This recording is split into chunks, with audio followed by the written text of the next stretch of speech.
ಐರೋನಿ ಅಂದ್ರೆ ಆಡಿಯನ್ಸ್ ನಿಮ್ಮ ಸಿನಿಮಾನ ನೋಡ್ಬೇಕಾದ್ರೆ ಒಂದ್ ಪಾಯಿಂಟ್ ಆಫ್ ಟೈಮ್ ಅಲ್ಲಿ ಸ್ಟೋರಿ ಹೀಗೆ ಆಗ್ಬೋದು ಅಂತ ಎಕ್ಸ್ಪೆಕ್ಟ್ ಮಾಡ್ತಿರ್ತಾರೆ ಅಥವಾ ಹೀಗೆ ಆಗುತ್ತೆ ಅಂತ ಪ್ರಿಡಿಕ್ಟ್ ಮಾಡ್ತಿರ್ತಾರೆ. ಆಗ ನೀವು ಅವ್ರು ಎಕ್ಸ್ಪೆಕ್ಟ್ ಮಾಡಿದ ಅದ್ರ ಆಪೋಸಿಟ್ ಆಗಿ ಸ್ಟೋರಿನ ಹೇಳ್ಬೇಕಿರುತ್ತೆ. ಇದೇ ಐರೋನಿ.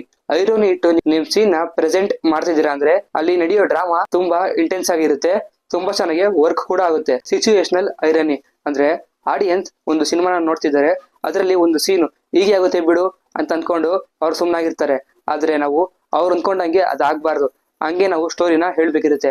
KGF2 ಕ್ಲೈಮ್ಯಾಕ್ಸ್ ಅಲ್ಲಿ ಅದಿರ KGF ಮೇಲೆ ಅಟ್ಯಾಕ್ ಮಾಡಿದಾಗ ಅವನು KGF ಇರೋ ವರ್ಕರ್ಗಳನ್ನೆಲ್ಲ ಸಾಯಿಸ್ತಾನೆ, ಹಾಗೆ ಅವನು ರೀನನ್ನು ಸಾಯಿಸ್ತಾನೆ. ಇದರಿಂದ ಕೋಪದಲ್ಲಿರೋ ರಾಕಿ ಇವರೆಲ್ಲ ಇಲ್ಲಿಂದ ಬಂದ್ರು ಅಂತ ನೋಡಿದಾಗ ಅದು ಗೊತ್ತಾಗುತ್ತೆ ಅವನಿಗೆ ಅವರೆಲ್ಲ ಮೈನಿಂಗ್ 3 ಇಂದ ಬಂದ್ರು ಅಂತ. ಅವನು ಇದೇ ಕೋಪದಲ್ಲಿ ಅವನು ಪಾರ್ಲಿಮೆಂಟ್ ಹೋದಾಗ ನಾವ್ ಅನ್ಕೊಂತೀವಿ ಅವನು ರಮಿಕಾ ಸೇನ್ ನ ಸಾಯಿಸಕ್ಕೆ ಹೋಗ್ತಿದ್ದಾನೆ ಅಂತ.